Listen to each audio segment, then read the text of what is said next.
এখন আমাদের কাছে দুটি জিনিস থাকে রং করার জন্য। আমরা যা বছরে রং করি তাকে আমরা বলি কৃত্রিম আলো নয়, যা আমাদের চুল রং না করা অবস্থায় থাকে। ধূপ বা পরিবেশগত কারণগুলির কারণে হালকা হয়ে যায়, আমরা এটিকে প্রাকৃতিক আলো বলি না। আপনি ভিক্ষুকদের বাইরে দেখেছেন, অথবা যারা শ্রমিক বাইরে কাজ করেন তাদের চুল স্বাভাবিকভাবে বাদামি রঙের হয়ে যায়, সোনালি রঙের হয়ে যায়। কেন এমন হয়? কারণ এটি আমাদের প্রাকৃতিক প্রকৃতির প্রভাব। এটি প্রাকৃতিক আলো নয়। আর আমরা যখন বছরের পর বছর ধরে রং করি, আমরা এটিকে বলি কৃত্রিম আলো। কৃত্রিম আলো জন্য আমাদের কাছে দুটি জিনিস থাকে, একটি হলো আমাদের রঙের টিউব এবং অন্যটি হলো আমাদের ডেভেলপার। তাই এটি আমাদের রঙের টিউব। এটি আমাদের রঙের টিউব।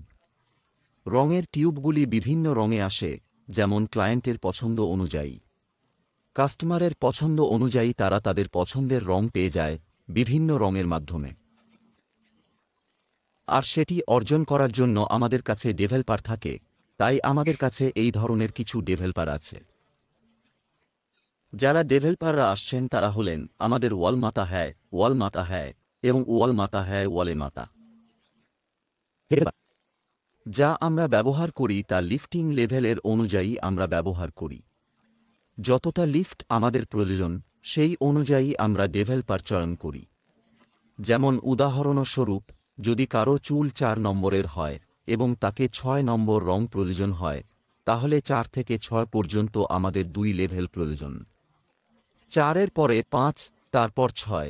তাই আমাকে 1 লেভেল লিফট করতে হলে 2 ভলিউম ব্যবহার করতে হবে। 2 লেভেল লিফট করতে হলেও 2 ভলিউম ব্যবহার করতে হবে। কিন্তু যদি আমাকে 3 লেভেল লিফট করতে হয়, তাহলে আমাকে 3 ভলিউম ব্যবহার করতে হবে।